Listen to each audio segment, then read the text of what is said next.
Marcus Stroman has spoken, but will the Cubs, as he gets a possible extension coming up to the trade deadline? We talk about it all regarding Stroman right now. You are Locked On Cubs, your daily Chicago Cubs podcast, part of the Locked On Podcast Network, your team every day.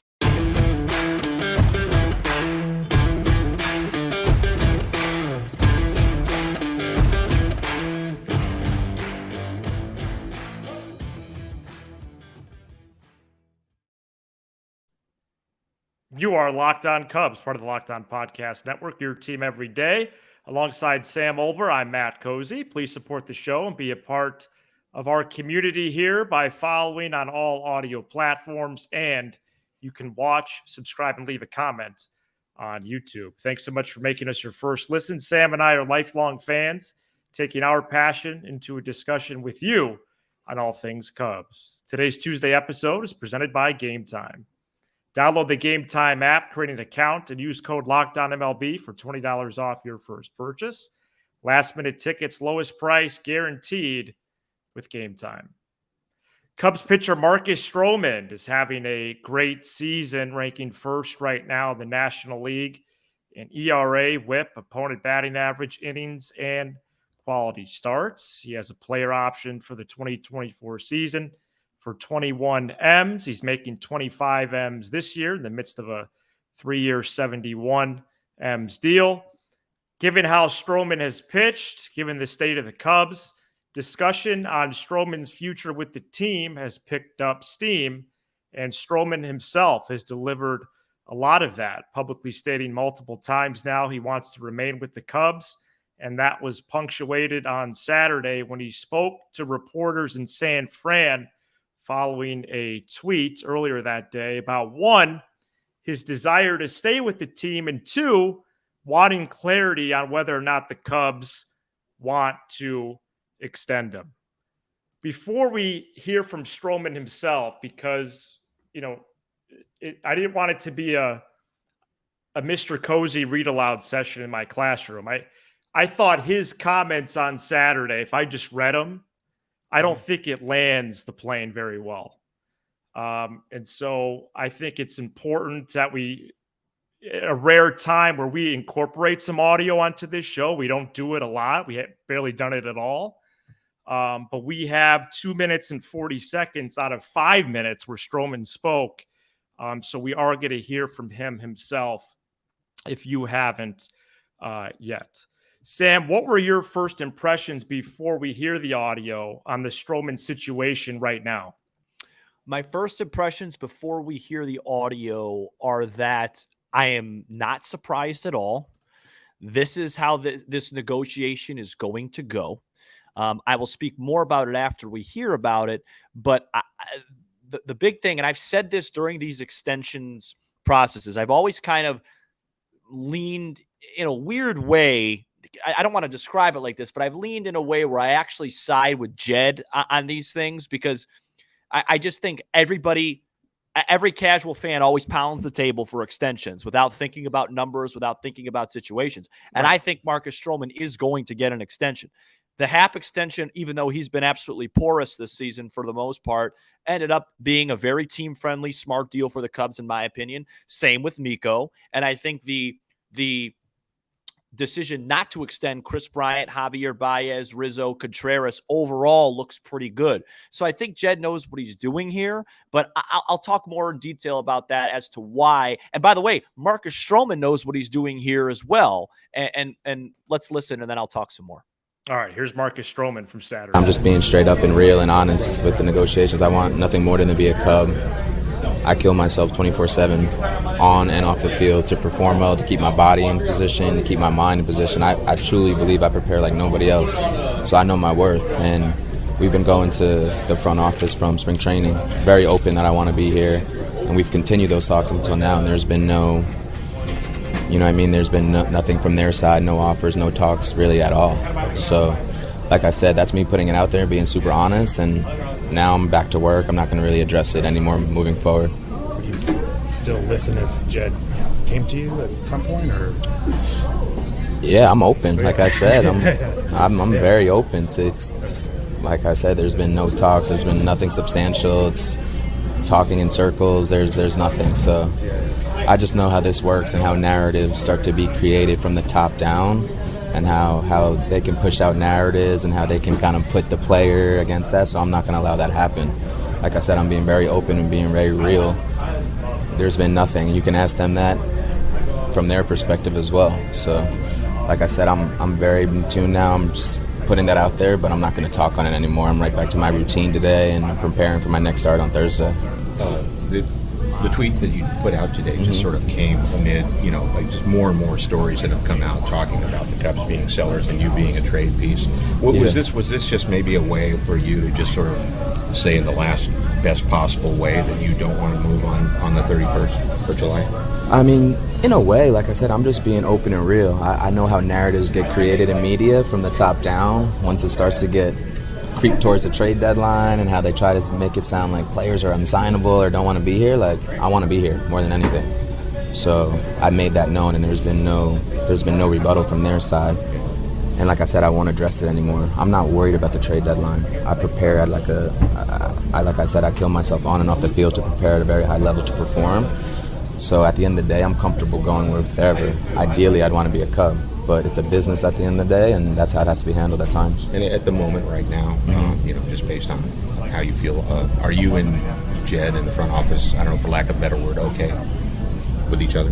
Yeah, I have no problem with them. You know what I mean? There's no problem. It's just, like I said, there's been no offer. There's been no extensions talks, and my agent and I have been very open and pretty much multiple times a month saying, like, hey, let's sit down, let's talk, let's get something done, and there's been nothing from their point. So that's just facts and just how it is. Sam, my first question that I had for you as I listened to that clip again before I edited it earlier today. Yeah. What do you think Jed Hoyer's reaction to that is? Not happy. Yeah. Marcus Stroman is a very smart guy. He's a very smart guy. And this is a leverage play by Stroman. And big time. What you do, it's an unwritten rule that you're supposed to keep that stuff in-house, like Ian Happ did, like Nico Horner did. And Marcus Stroman didn't keep it in-house. I don't think it's a deal breaker. I don't think it's that big of a deal. But Matt, let's just break this down. Because what I've learned in professional sports, because I've been lucky enough to build some connections and talk to people, what I've learned is this stuff is not as complicated as people think it is, okay? So let's break it down, you and I. Marcus Stroman is a smart guy. Right now, you agree or disagree, this is probably the highest his value is going to be. Do you think that's true? Yes, 100%. Like Marcus Stroman could come out, and I don't think this is going to happen. I think his next start is Thursday against Pittsburgh. It is. He could come out against Pittsburgh and have the same start he had against Minnesota on Mother's Day, and that ERA could shoot up to the mid-threes, and then all of a sudden we're thinking, all right, is this guy a $100 million pitcher, or did he just get off to a great start? Now, I don't think that's going to happen, but let's just talk about where he's been lately. His last few starts, he dominates the Mets and almost throws a complete game. Then he throws a complete game shutout, one of the best performances we've seen by a Cub pitcher in the last 10 years against, the best team in baseball. Then he comes out and gets another win against the Padres and another win against the Giants. He's rolling. So his value is super high right now. So it makes a lot of sense that he comes out publicly to be like, hey, man, I haven't got an offer, because his dollar amount right now is as high as it's probably ever going to be. Now, next year, I believe Marcus Stroman will be in his age 33 season. I think that's true. correct. Yeah. So, and he's not a guy that is a power pitcher.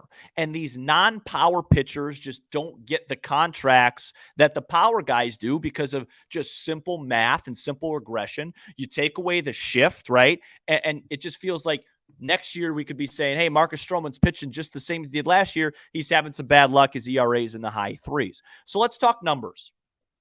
So he is currently on a 3-year, $71 million deal. Is that right? Yeah. I don't think the Cubs ever wanted to give him this deal just to be a 2-year rental to help them stay respectable until they were good again. I firmly believe the Cubs want him back. Now, the question is what type of contract are we looking at? My guess is the Cubs will start the offering process with the same exact deal they just gave him. Something like 3 years, 71 as an extension. Marcus Stroman will decline that immediately, and they're going to have to find a happy medium. He'll probably want a 4th year. He'll probably want 4 years, $100 million. And they'll negotiate from there and go and see if they can meet in the middle. The question for Stroman is, what is he worth on the open market? Would he get a deal from a team, for a lack of a better term, that isn't the smartest, that'll say, hey, we'll give you 4 years, 110, 120, because we really want a guy like you? And will Marcus Stroman take that, or would he take less to be on the Cubs? It's the same thing we've gone through with these guys. The Cubs want Marcus Stroman back, but in Jed's defense, they shouldn't overpay for him, because with him being an absolute number 1 elite pitcher, they still stink. So, right, that's the negotiation, and that's where they're going to have to meet in the middle. The whole key to this, and I'll swing it to you because I'm talking too much. The whole key to this is this. How bad does Marcus Stroman want to be here? How bad do the Cubs want him to be here? And can they meet in the middle and find a price? Or does Marcus Stroman say to himself, man, Cubs offer me 4 years, 90, probably a fair deal. But if I keep pitching the way I'm pitching, I'm worth more than that on the open market, and I'm going to take that. And then that's when the Cubs will have to trade him. Now, there's also a scenario where Stroman gets traded and then says, I'm going to the open market. You have a Dexter Fowler situation where he's like, you know what? I wasn't getting as much as I thought. I want to go back to the Cubs. And then the Cubs get that Yankees Chapman situation where they get a haul prospects back for him and then get to retain him in free agency. That's unlikely. My prediction, my guess is before the deadline, this will get done. But the Cubs have no rush. They have until August 1st. So let's see how he keeps pitching. Let's see if his value continues to stay this high.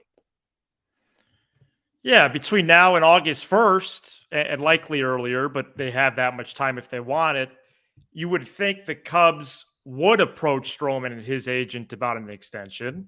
You would think that they would want to get value back if no extension, especially if the Cubs continue to lose at the rate that they're losing.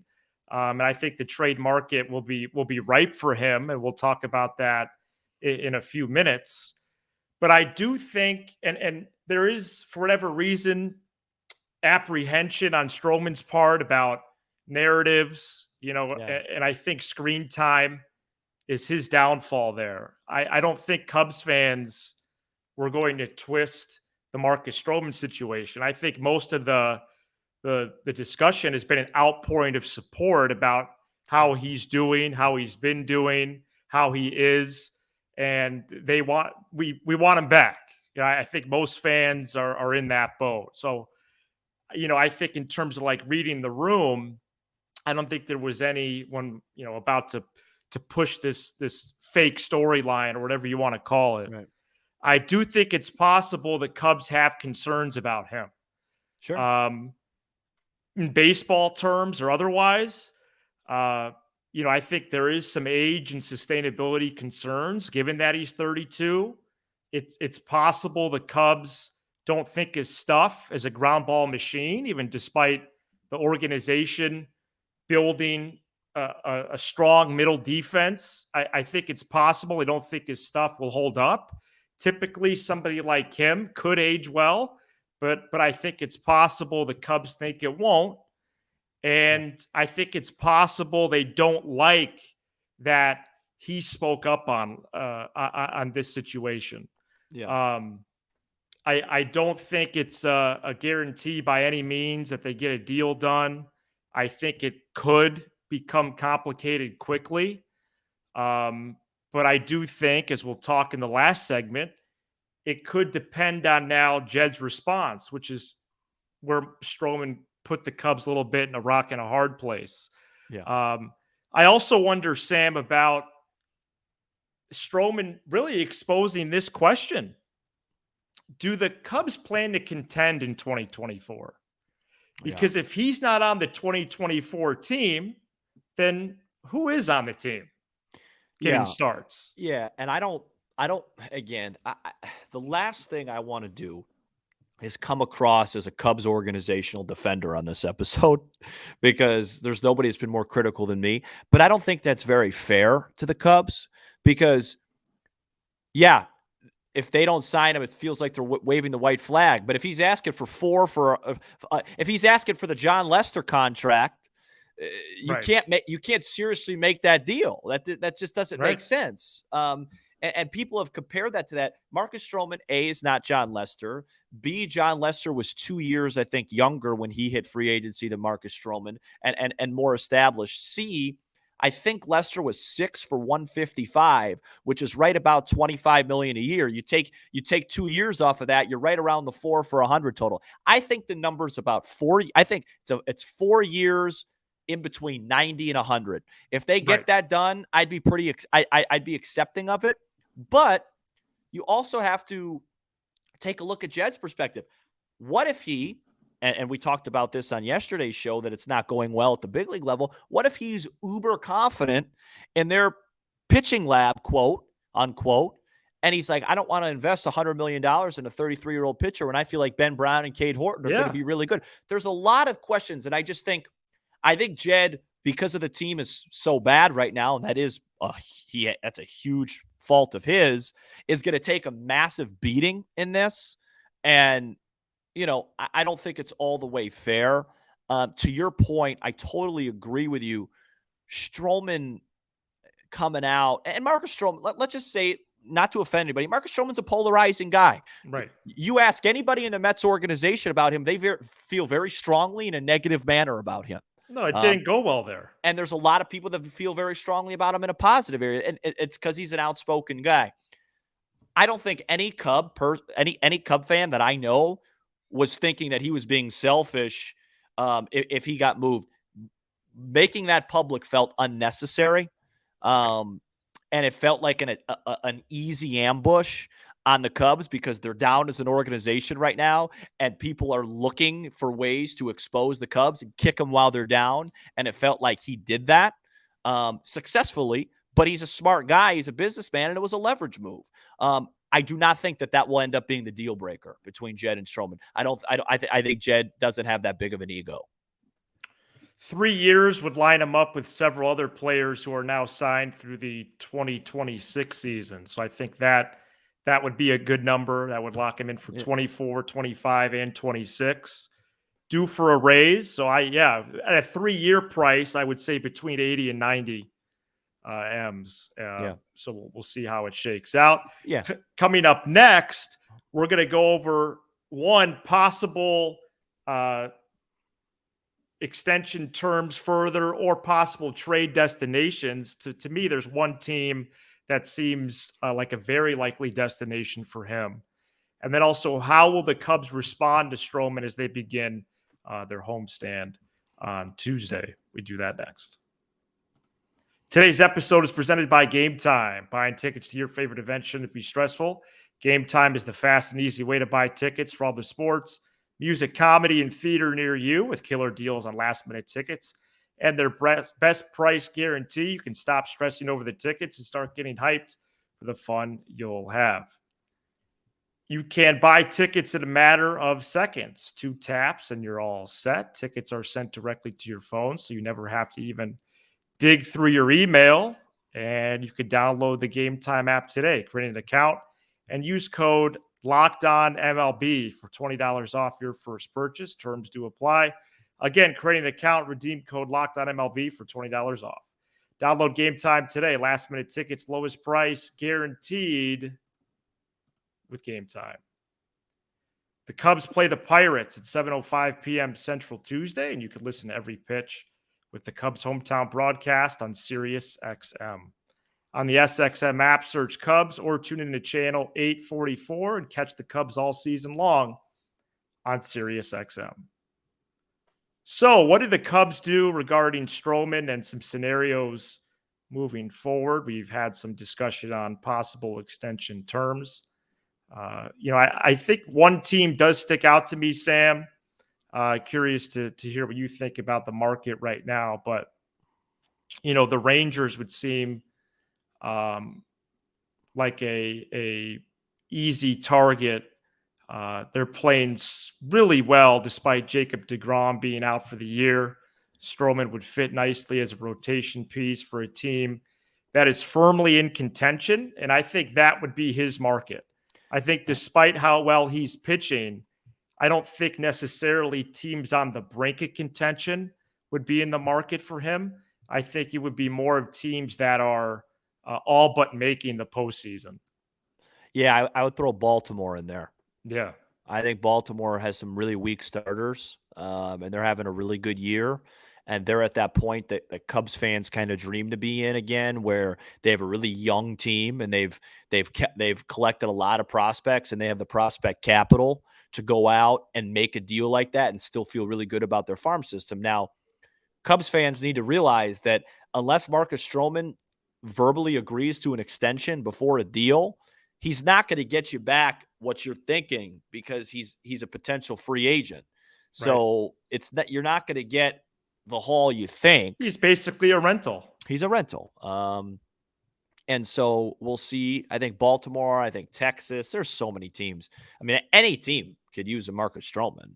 New York, the Yankees, either New York. Well, he won't go back to the Mets. The Yankees, the Astros. I mean, any team could use him. So the Angels.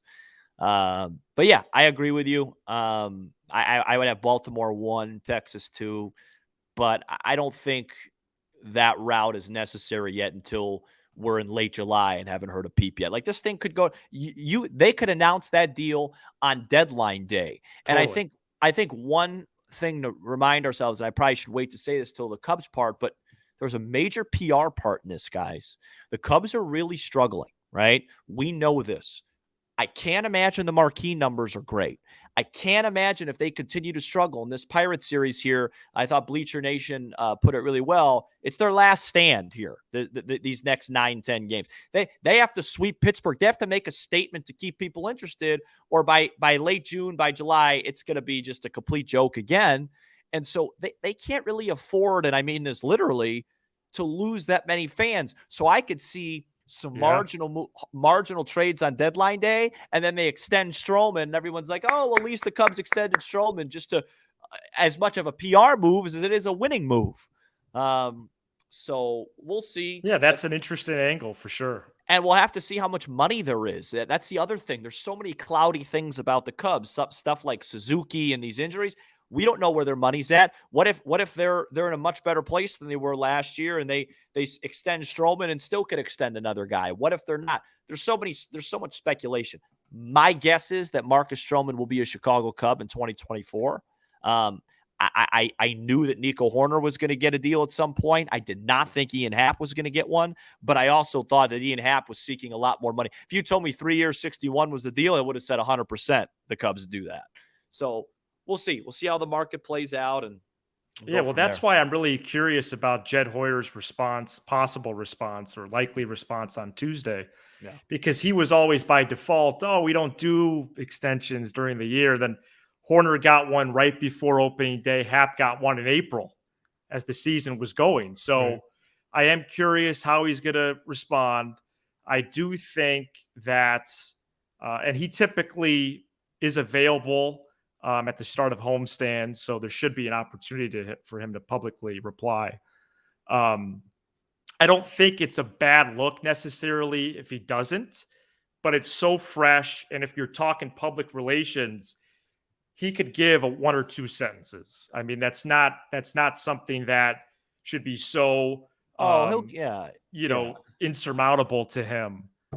He's going to say what he always says. He's going to say, yeah, we're aware of it. We're going to keep those discussions in-house. Right. I mean, that's what he's going to say. I mean, do you believe Stroman when he says, you say discussions in-house, but is Stroman telling the truth? Yes. He says there hasn't been any. Yeah, he hasn't been. And why should there be discussions yet? They have plenty of time. Let's see what. Let me ask you a question. If Marcus Stroman goes out Thursday and goes 4 innings and gives up 8 earned runs, does that change his market for you? I would say no.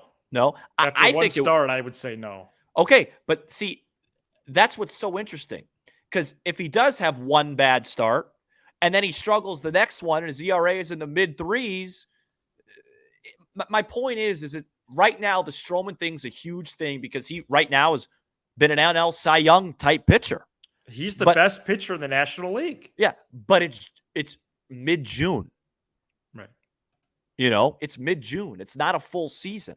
People got to remember, when you pay a player, you're giving them money based on what they have done, but how the contract ends up looking is based on what they're going to do. Right, future performance. Yeah, and so it's just a tricky thing. That's why I always laugh at, Ian Happ hits a home run on opening day. Extend, Ian.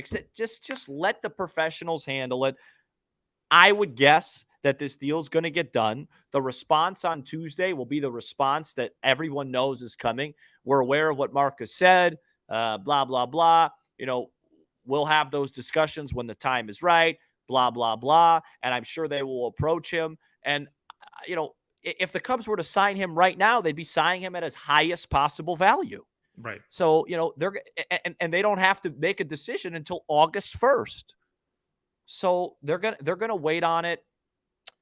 My whole thing is I hate all of this because it takes away discussion from the baseball field, and that's where all the discussion should be. Right. Well, and they're losing to begin with. They're losing, and why are they losing? Why is player X, Y, and Z not pitchable? Why is hitter X, Y, and Z hitting in the, hasn't hit a home run since May? And, Swanson, Suzuki, and Happ have combined for what, like 10 homers the whole season, for heaven's sake? Right. Right. Exactly. Those are the conversations I want to have. This just lets everybody off the hook. And it's like, we're having these huge conversations. The team stinks. So why don't we start winning some games first, and then we can have those side conversations? I don't know. I've never been a big fan of this stuff. So we're 40% through the season. The Cubs are 28-37, and yet they have a critical 9-game stretch ahead with a homestand beginning Tuesday night against the Pirates. They play the Buccos in 6 of these next 9. And on Wednesday's episode, we'll begin to break down the beginning of the Pirates series and a whole lot more. Shout out to the everydayers who are with us all 5 episodes throughout the week. And you can become an everydayer by checking us out each and every weekday. Be sure to hit that subscribe button for Locked On Cubs on YouTube and smash the like button for the algorithm. Apple, Spotify, wherever you get your pods on the audio side, and streaming on SiriusXM. He's Sam Olber. I'm Matt Cozy. This is Locked On Cubs.